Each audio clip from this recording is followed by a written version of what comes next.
Assalamu alaikum and good morning, everybody. Welcome to this panel. First and foremost, would like to thank the Institute for organizing this Think Fest, and certainly Dr. Yaqub Bangash for asking me to come and be in conversation with a great scholar, Mr. Francois Burgat. A quick disclaimer, an important one.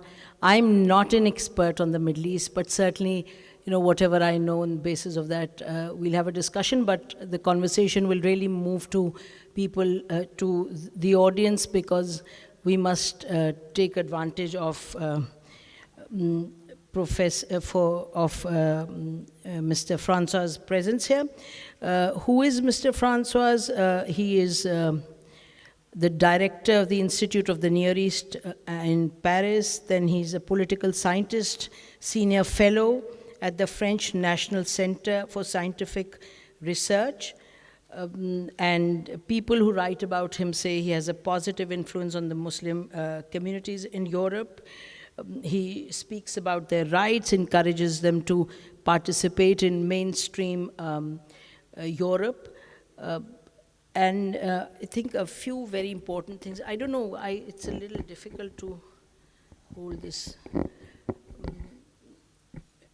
So, as I was reading about Professor Francois Burgat, a couple of things very important that spring out of writings about him. He's, of course, an author who has written several books on the Muslim world, Face to Face with Political Islam, then Islam and Al-Qaeda in 2008. And his latest book is Understanding Political Islam, which came out in 2016. A sentence that really struck me about him, one of the commentators wrote about him, that Burgat is the knight of an unruly horse wandering in the opposite direction. Indeed, and I must admit that his work is mostly in French. I haven't read it, but I've read reviews about him, and people have, talked in detail about his work. So, Mr. Burgat clearly swims against the tide of generalities, reductionism, and essentialism towards Islam.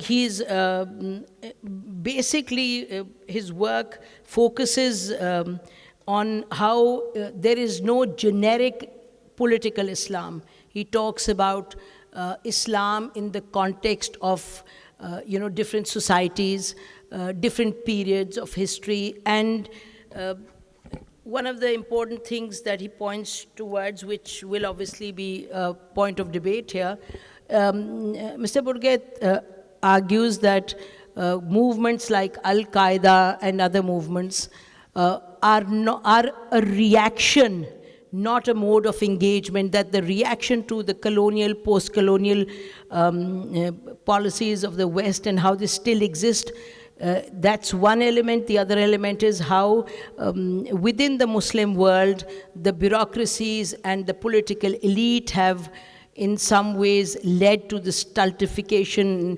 of thought and of action and of basically the response that exists, response to the myriads of problems that exist in the Muslim world.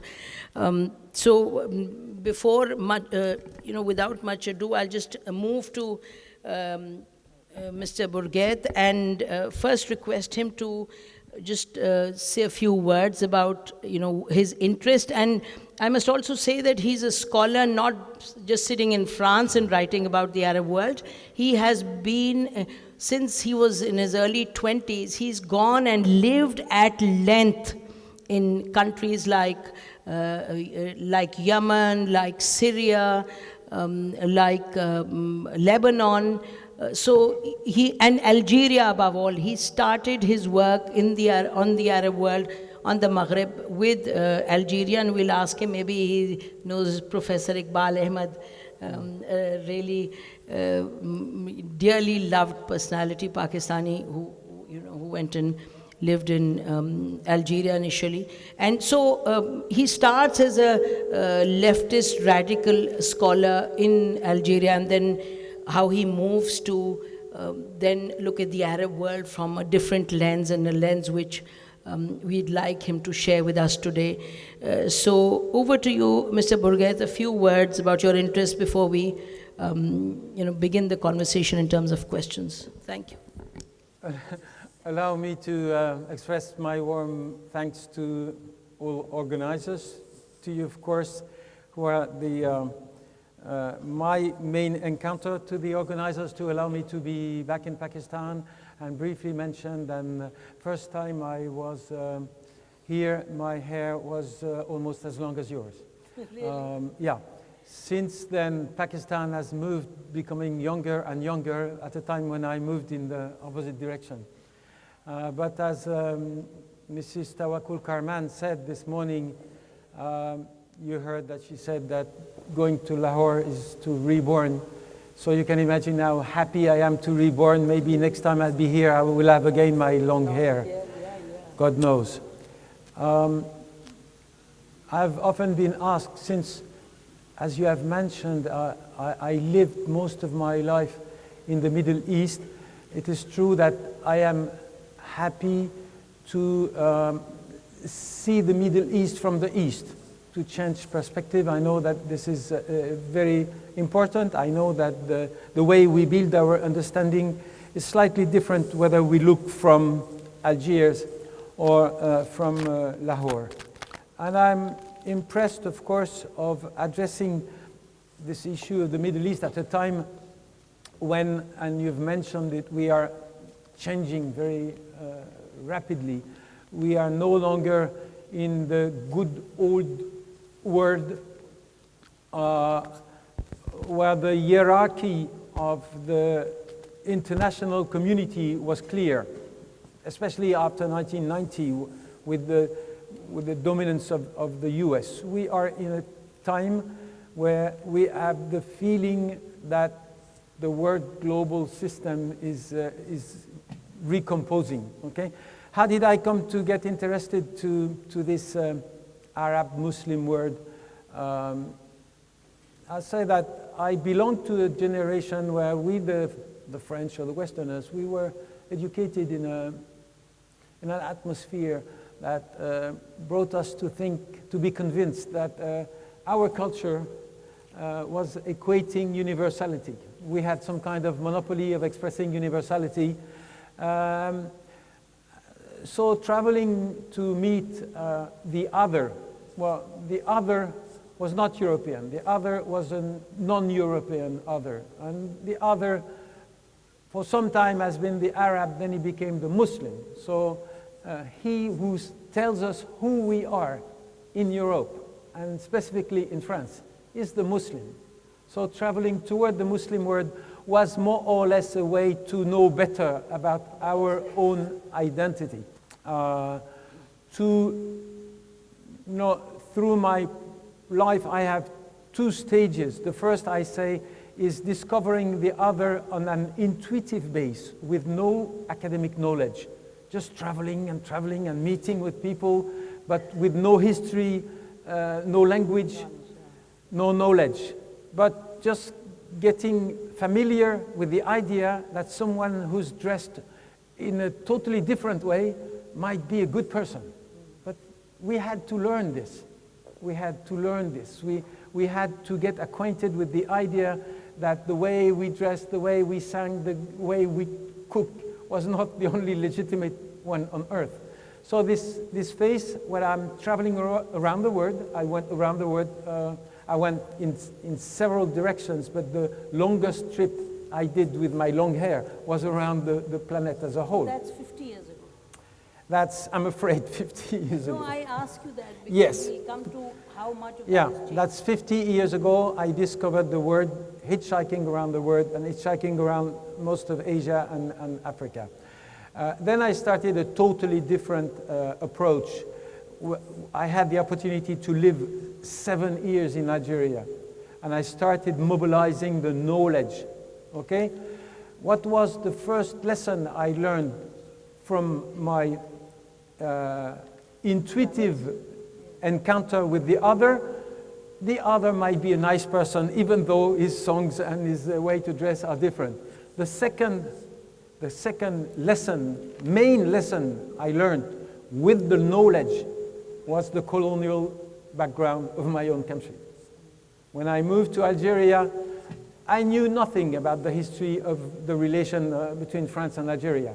I thought that we had built a lot of roads and a lot of schools, and then the Arabs, they had put us, they spoiled the entire situation.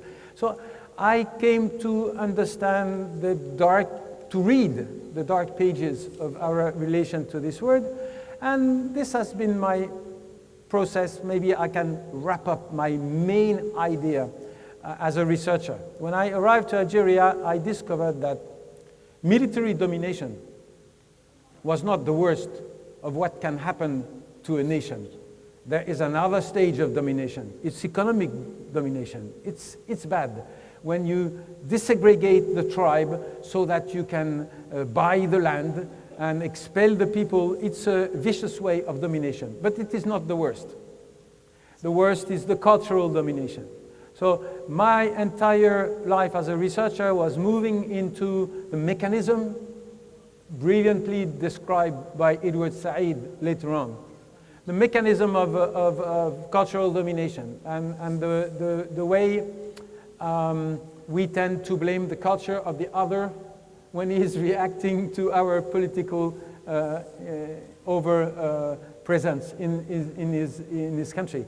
So the hardcore of my theories is that the Islamic movement, the Islamic phenomenon, call it whatever you want, blame it or praise it, but the fact that many people feel more comfortable when they speak Muslim, as I say it, when they use the terminology of the Islamic culture, I decided that it was nothing but a continuum in the process of decolonizing. And the first book I wrote, I said, we had 3 stages in the process of decolonizing. The first was, move away, I want a different flag. I no longer want to be French. I want an Algerian flag.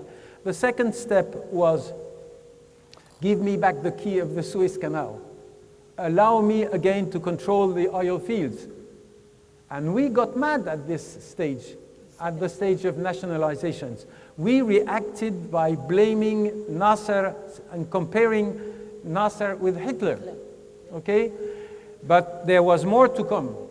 The third stage was the stage where the post-colonial societies tell us, from now on, I am going to express myself using the terminology which I have inherited from my own local culture. I'm no longer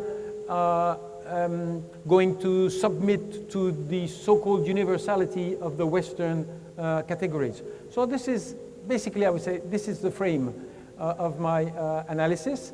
And this has been difficult to assess because this is not the mainstream understanding. Until now, in France, as well as in the US, if someone hits us, if we are faced with some violence, we are going to blame the ideology of the other. We are not going to go into the root causes of the unbalanced political relation. We are not going to go in the root causes of the dysfunctioning of the political institutions. We are going to blame fundamentalism. When we go into Al-Qaeda type violence, we blame the ideology and we deny the fact that the true question is not blaming the ideology. The true question, the true strategy is to blame the dysfunctioning of the political institutions which produce stigmatization, marginalization, radicalization, and create the individuals who want a radical ideology to express themselves. So this has been my main core, addressing the issue of terrorist violence.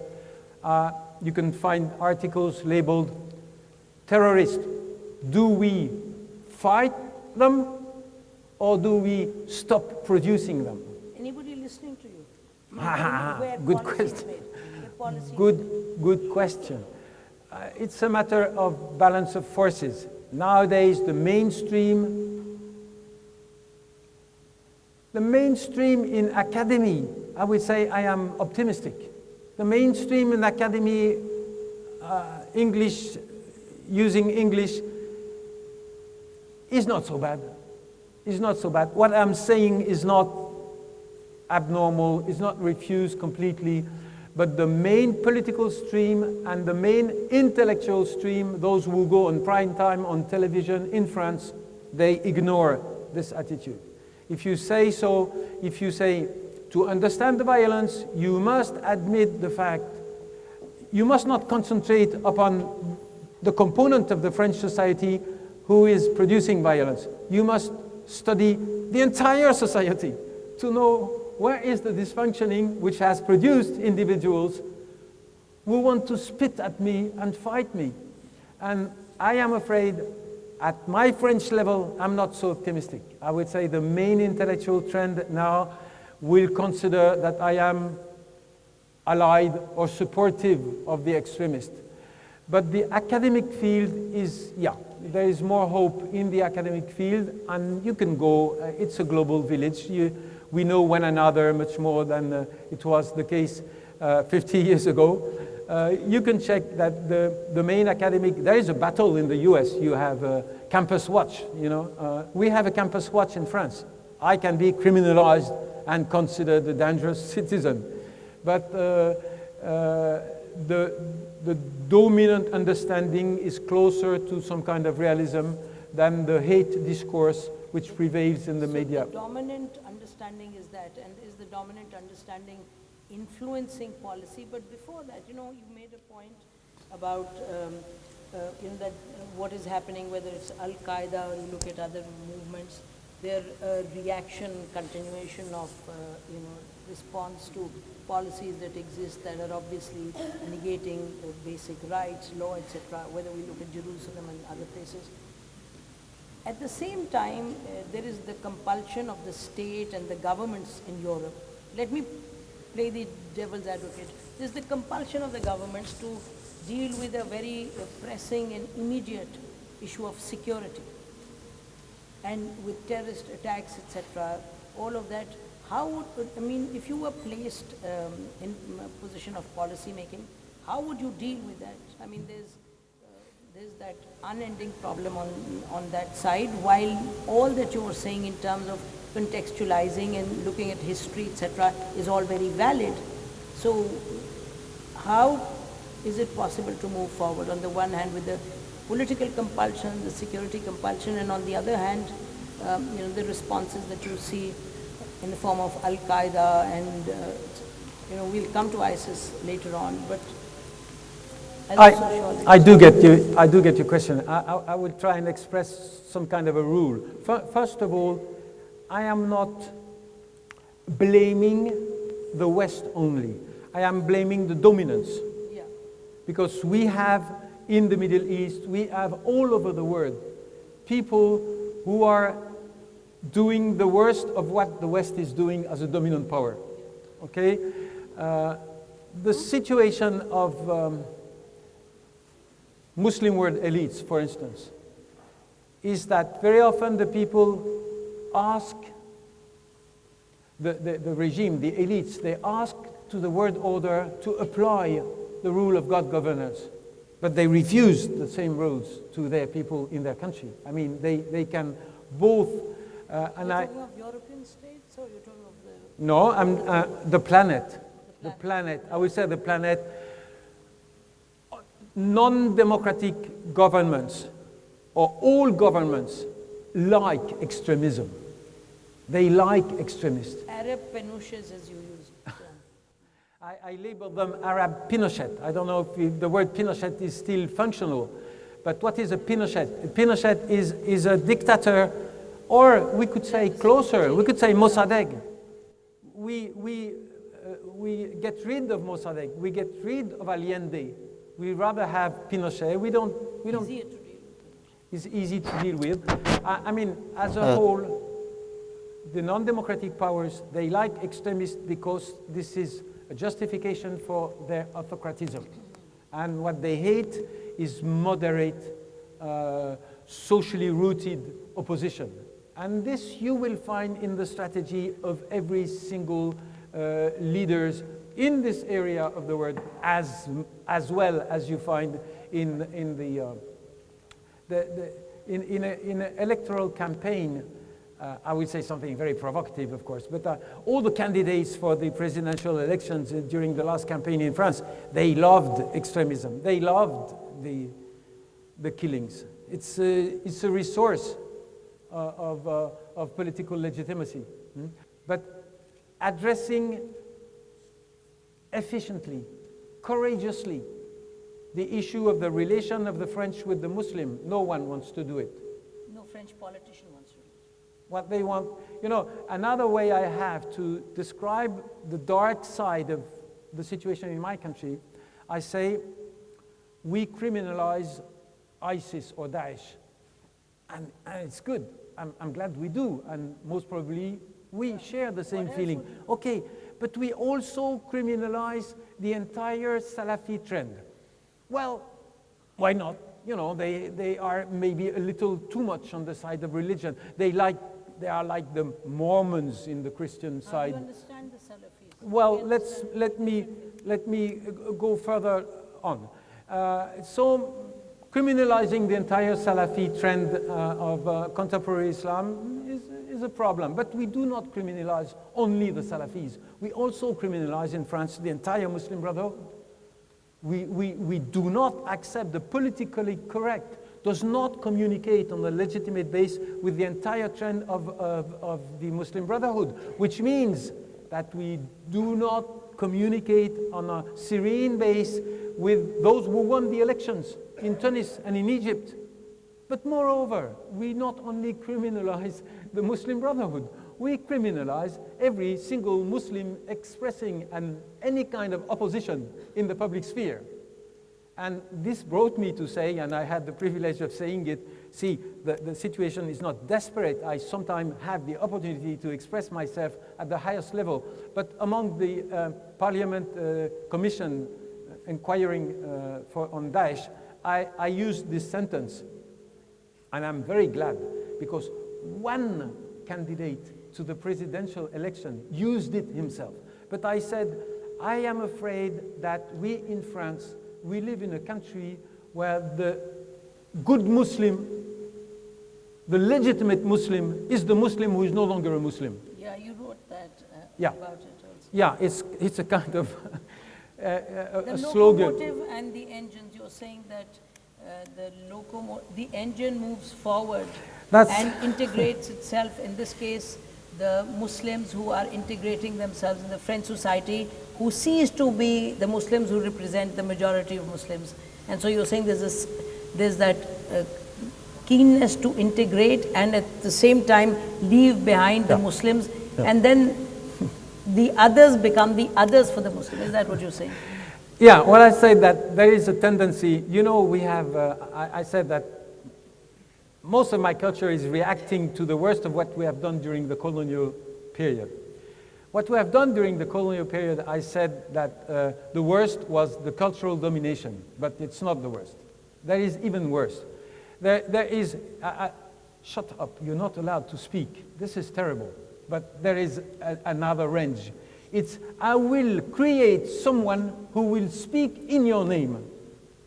He will look like you, he will be a Muslim, and he will say what I want to hear. Collaborator. Call it whatever you want. Yeah. But we had this tradition of creating fake elites.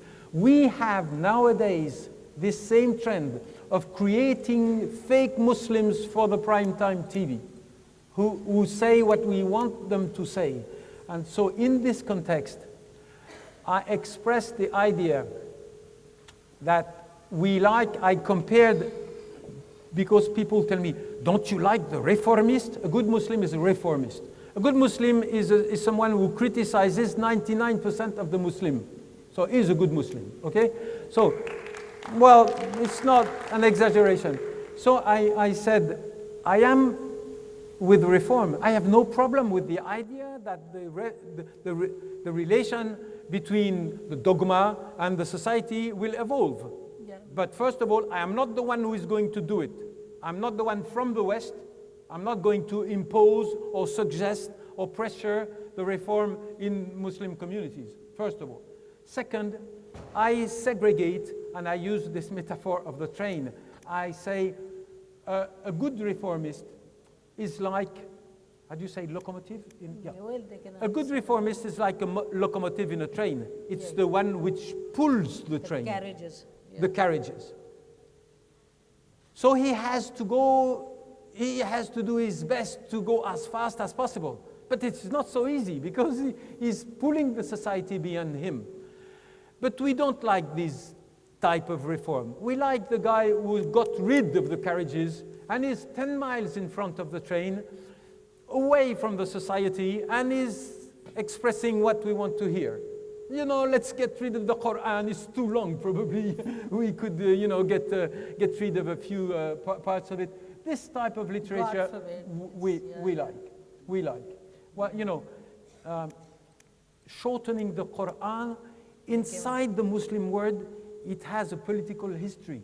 When Imam Yahya Hamid al-Din in Yemen crashed maybe it was the first Arab Spring, but it was in 1948, Al-Mithaq al-Muqaddas, to blame the revolutionaries. The accusation was they want to shorten the Quran. So see, there's a background to this expression. Anyway, what I was saying is that we like the reformists who are totally disconnected of their society, and we do not like those who are moving from inside the society. And this is, yes, indeed, one issue I've been concentrating upon. Yeah, so that being the problem, now let's move a little bit to the West, how the Western mind works. Can you first disaggregate for the audience when we use the term West? Is it a generic term? Is the entire West engaging with the Muslim world in the way that you've described? Do you see any disaggregation? Do you see any differences? Yes, there are differences. Now, I don't want you to consider that I'm blaming the French all the time, but I'm, again, in front of the Alliance Française, going to blame the French more than the English-speaking audience. Why? When the British in the UK found themselves confronted to a question, should a gentleman with a turban and a beard, should he become a policeman for the Queen? They responded, yes. The Sikh people could be part of the public service in the UK. We, the French, what did we respond? No. This is one difference. This is one difference. There is a brand of secularism in the French, which is more radical. And we often compare the way the British colonized India and your country and the way we colonized Algeria. And there is a specificity. We, the French, we wanted the other one to become French. We wanted him to get rid of any kind of individual history, and we often say, we wanted the Algerian to say, my ancestors, the Gaulois. And of course, he was not the son of the Gaulois. So we did not accept the idea that there was a diversity in the cultural heritage. And if you want to concentrate what I think is the hard core of the disconnection between our feminist ladies and anyone in the Muslim world, especially since she wears the hijabs, there is a clear difference which we can analyze. In the history of France, political liberalization came against religion. Those who created the Republic, they had to fight against religion, because religion was a tool in the hands of the monarchy. Okay? The French, those who are kind of locked into the French historicity of revolution. They cannot accept the idea that in this world, religion, for some time, might play a role which is different of the negative role it has played in the history of France. And if they do not accept that, let's express it more clearly. A Muslim lady is addressing two types of enemy. She is fighting in her society this good old machist trend, which is universal. But she is also part of a group who is Muslim. She is part of a Muslim group who himself is facing another domination. Facing the domination of the West as a Muslim, it might be that the resources of the religious belonging can support the identity, the identification as an individual. This, the radical French feminists, they do not accept. They do not accept the idea that you can be a feminist and you can have a soft, non-violent relation. I'm not saying a submission to religion, but they do not accept the idea that your religion could be part of your identity, especially when you are dealing with the West. And this, I would say, is a difference in the Western landscape. Now, when it comes to the hardcore of criminalizing the other in the name of his culture, we are the same. I mean, we are not worse than So the state, the governments, the policymakers, you're saying, are the same across the West. When you talk about criminalizing, am I understanding you correctly?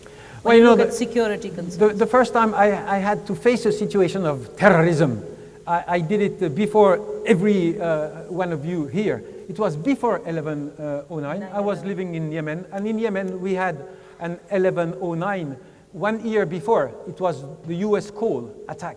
The attack of the US Cole by a bunch of youngsters who blew themselves to oppose what?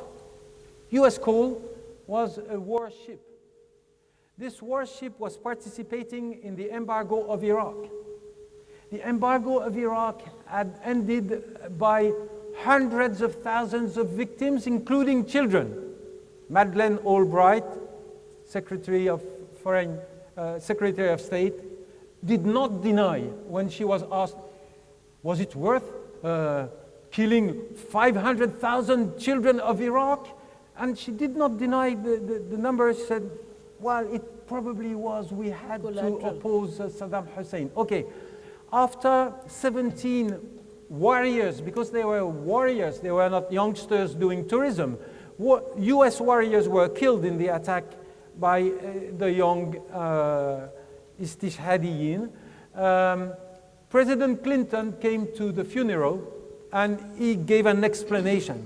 And he said, these youngsters, they died because, I quote, okay, because of their love of liberty and freedom.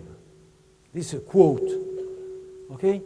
So this was the software of the treatment of the West toward the war of terror. And you know more than anyone in this part of the world, the limits of the war on terror started in 2001. So yes, indeed, I have always been I have absolutely no empathy or no sympathy for radical ideologies. But if you go into history of what we call jihadism, the first people to take a Kalashnikov and say, in the name of Allah, who created them? I have done the research. I can take you. It's before Afghanistan. The first jihadists, they are in South Yemen. They react to the fact, to the direct Soviet influence on the regime of South Yemen. Then you move to Afghanistan. Then you move to of course, Iraq. You have no jihadist if you do not have a clear foreign interference. It's the condition for this type of radicalism, always you have the mechanism of the political representation which did not function, but this dysfunctioning is aggravated by a foreign influence, not a Western, because I question the role of Iran presently in the Syrian crisis. I think that Daesh has at least partly be created because not of Iran only, but also of Iran. So once again, I am not criticizing the West on a cultural base. I'm criminalizing the dominants, whoever they are. And the leader of wealthy Gulf countries can be responsible for producing violence, yeah. And they probably are. You also write about the fact that terrorism and what you refer to as jihadism, all of this does not emerge necessarily from socio-economic context.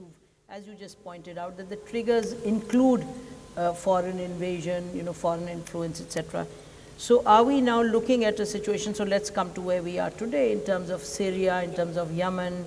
Are we going to see no end to this because the external play continues? That's not going to stop. So if that's not going to stop, then are we seeing the next few decades with terrorism staying there, flourishing? As I mentioned in the beginning, we have, it seems that we are moving into a new world order since a major crisis such as the Syrian crisis is playing in absentia of the US. For the first time since World War II, no US, no UK, no France in the solution, in the negotiation for going out of Syria. But is it any better?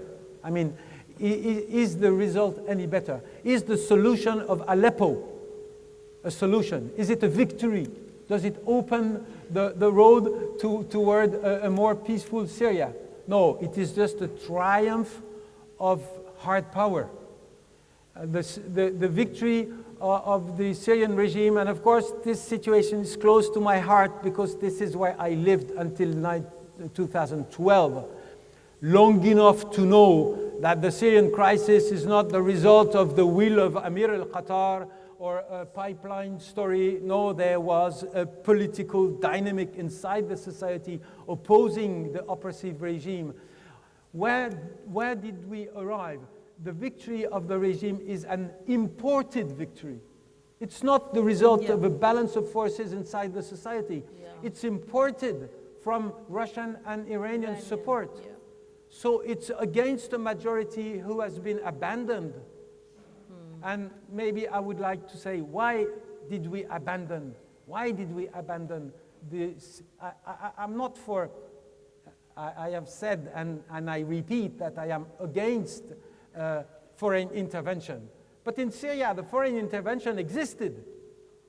The foreign armies were there, the Russian and the Iranian and the Hezbollah. So we were not talking on the principle, but why did we, the Westerner, we left the majority of the Syrian opposition? What about the US role in the Syrian opposition? I mean, didn't the US also play an No, not so important. For the first time in the US history, the US did not play a real important role. They said they will, just like the French, we said we are going to support the opposition, yes, yes, yes, yes, yes, yes, yes, yes, yes. Why did we stop supporting the opposition? I tell you why. Because of the results in the polls in both Tunis and Egypt. This is the reason. Because we, the French, we started the Arab Spring supporting authoritarianism. We said to Zine El Abidine Ben Ali, do you want new weapons to be more efficient? Then we said the same to Mubarak. Then we realized that it was a dead end politically. Boom, boom, Egyptian side, Tunisian side. So we changed, and we started supporting with no limit the Libyan revolution. With the no limit, which you know, we probably participated in exterminating Muammar al-Gaddafi. Then we moved into Syria with the same software. We are going to support the opposition. And then we realized that this opposition more or less was linked to those who had won the elections in Tunis and in Egypt. And we started withdrawing our support. And there was no serious support of the US.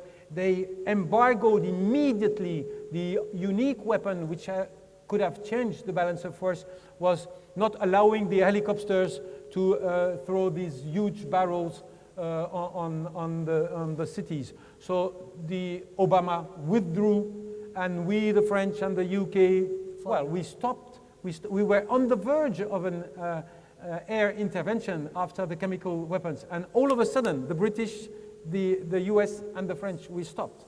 Okay, so what I'd like to do is just, I'd like to hear from you about Jerusalem. Where do you think it's going? And in fact, I think very recently the French and the Turkish president have met and they've talked about some EU initiative.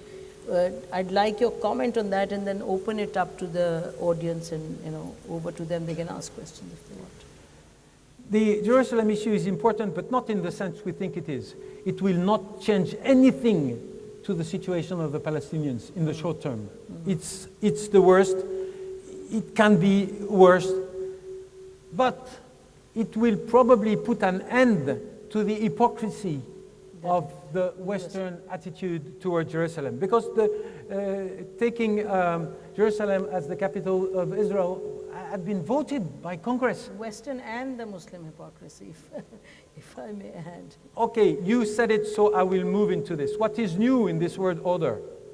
These incredible coalitions that on the issue of Jerusalem, that the Emirati and the Saudi and Israel. So this is part of this new order. Russia and Iran in the Syrian crisis, but the Saudis, the Emiratis, if Tawakkul Karman would be here, she knows very well why is it that the war in Yemen is going on. Everyone says it's very complicated. Why is it that Saudi Arabia is allowed, fueled, armed, supported by the US at a time when we know that this war is inefficient? It's not even going to change the balance of force on the ground. Why is it? Because the agenda of the Houthi is supposedly pro-Iranian, and in en dernière instance, hitting the Houthis is hitting Iran. And this is nice to the heart of the Saudis, and of course it is nice to the heart of Trump. So there is always a key for understanding, but we have two world orders nowadays, one dominated by Iran and Russia, and the other one by the Saudis and the US. None of them is producing more hope, because at the end of the day, those who pay the price, they are the Syrians and the Yemenis. That's true, and I think Iraq, how Iraq is emerging, and the significance of Iraq with reference to Iran and the role of Muqtada al-Sadr and all the others, and Muqtada al-Sadr's meetings with the Arab world and with the Saudis. All that is very interesting, but I'm now sounding very selfish. So over to the audience. Questions from the audience, please. So my question is that the Yemen crisis is going toward deterioration. So why the international community is not playing a major role in settling this issue? Thank you. You have the response. No, you're the scholar. I'm just the host. In Yemen right or now. as a whole? No, in Yemen. It's getting worse. And why should the international community not move in to arrest the deterioration? Once again, if you Google, you will find a piece I wrote which was very provocative. In French? Must have been translated. Must have been translated. The hardcore reason why this conflict is lasting is the Saudis want to be nice to the US, and the US want to be nice to the Saudis. The US want to be nice to the Saudis for the pocket money and for their anti-Iranian stand. And the Saudis want to be nice to the US for many reasons, including the fact that they are anti-Iran. And so it should be very easy if we stop the air campaign, which is devastating and produces no change of balance of forces on the ground. Just hundreds of civilians, hundreds of thousands of cholera cases, starvations. But until now, and we had this conversation with Tawakkul Karman, she said, we need the French. I said, we the French, we are part of those who bring the military support to the Saudi campaign. The UK supports the military campaign. So, yeah, this is probably... How significant is the Iran factor for the West as its support, or is it just pleasing the Saudis? Now, I have said something nasty toward Iran in the case of Syria, so allow me to say something nice in the case of Yemen. In the case of Yemen, Iran is not behind the revolution. Iran has not created the Houthis, and Iran has not allowed the Houthis to gain power in Sana'a. This is a joke. Iran is, yes, interested in this conflict, but is not involved as clearly as he is in Syria. Thank you. Yes, somebody from... It's almost time. Ji. So while Middle East have indulged in so many problems, nowadays, if we see in the First World War, when the French signed a secret treaty with the Britishers to divide the Middle East, and if we see the Second World War, every world power, including France, want to hold their influence in the Middle East. So what's your point of view? Why they paid fully intention to hold their influence in using such kind of activities, sometimes Cold War tools, sometimes misuse the Muslim, sometimes they exploit the Muslim emotion. So what's your point of view? The Middle East have indulged in so many problems after the Second World War, and if we see the First World War, the role of France. So what is the cause of the problems in the Middle East today? So what is the cause of the problems in the Middle East today? ये तो बहुत लंबा सवाल है. Allow me to complete by one sentence on Yemen. There's a way out of the crisis in Yemen, but first we must admit the fact that there will be no military victory by the Saudis. We must move beyond. Why do the negotiations fail? Because the Saudis, they put the beginning of the negotiation so high. They want the Houthis to bring back surrender everything that they control. They want to deny that they have a role there. I'm not a supporter of the Houthis, but they have a legitimacy. It's very easy to verify. So the international community should admit that their sponsor, their friend Saudi will achieve no military victory, and that negotiations must start on a different base. If not, there is a danger in Yemen, because among the vicious foreign intervention, there is one by a small country not far from Saudi Arabia, which is not Israel. They consider the idea that South Yemen could be again independent as a positive one. So there is also this danger that we would go back before the reunification of 1990. Now, and which country are you referring to when you say there's a small country? I'm flying through the country on my way back. Okay. But the Emiratis, no, it's not Qatar, it's the Emiratis. The Emiratis have a very UAE, specific, you know, I said the regimes, they like the extremists and they hate the moderates. The Emiratis have started a proxy war against Ikhwan al-Muslimin in the entire world on a very ideological base and very vicious base. They have tried to fail the revolution of course, in Egypt, but also in Tunis. So in Yemen, there is this option that the Emiratis, they support the regionalist movement in the south. UAE you're referring to? The UAE? Yeah. It's playing such an expanded role now? Yeah. Interesting, Yeah, it's well known. Well, you might like to know that there is also a separatist movement in Hadramaut.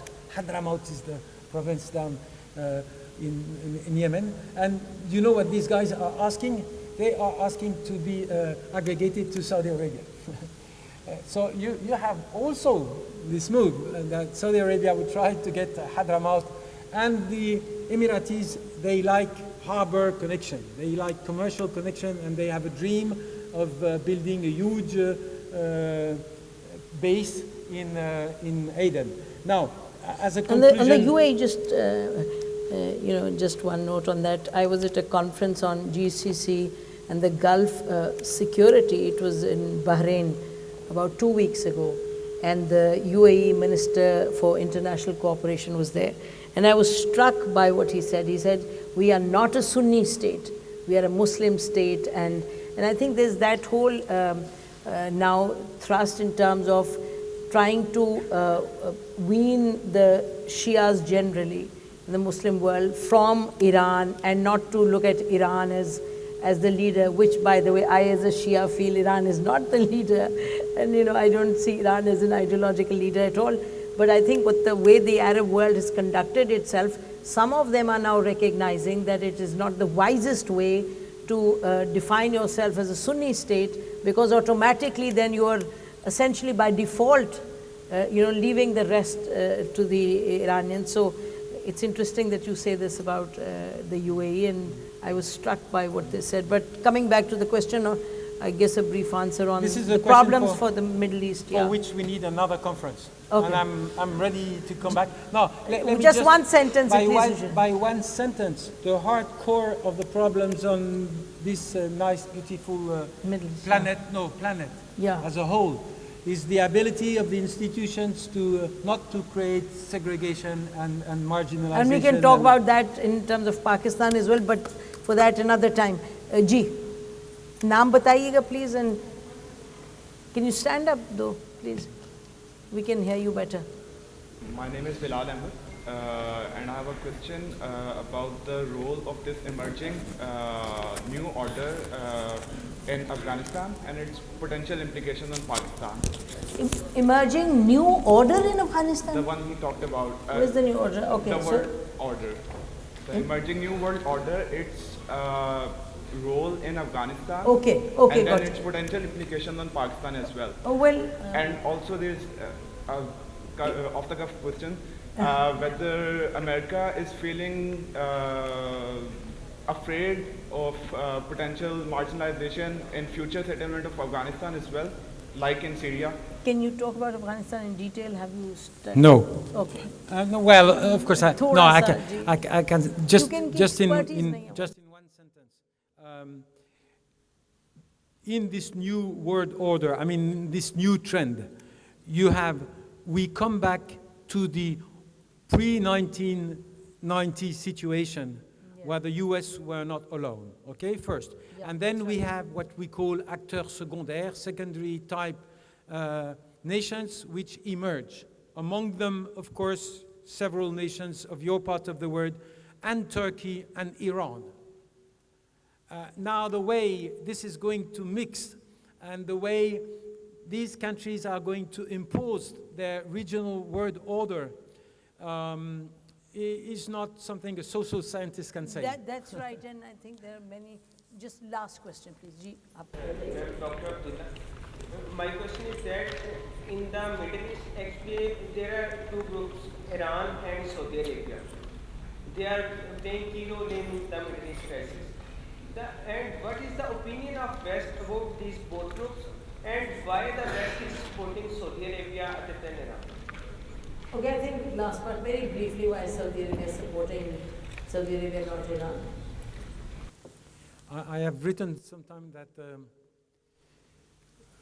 in terms of political Islam, in terms of the hero of the Muslim world, which we fear, the Shia was the bad guy for some time. The Shia was Khomeini. For quite some time, the bad guy in the entire landscape was the Shia represented by Khomeini. Then he lost his job. Who's the next one? Next one was Osama, and he was of the Sunni. The bad guy was the Sunni. Then we have again a situation, there was the idea that Obama was getting closer to Iran, and that Iran was considered a state, and that he would help fight against the sons of Osama. My only point is that It's not a matter of ideology. The conflict between Iran and Saudi Arabia is not a religious conflict. And I can give you the proof very easily. The Saudis, when they wake up in the morning, the Saudi princes, do they think, how am I going to extend my Salafism of my brand of Islam? No. They ask themselves, how am I going to be still on my arch tonight? For this, they are ready to ally with anybody.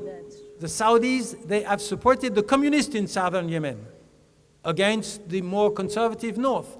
The Saudis, they have instrumentalized the Houthis at the beginning of the Arab Spring to weaken the party of Tawakkul Karman, to weaken Al-Islah party, because Al-Islah party, they are the dangerous people for the Saudis. The Saudis, they like, to a certain extent, Al-Qaeda, because they know that the entire planet will help them defeat them, but they are afraid of the moderates. So the conflict is not a religious conflict.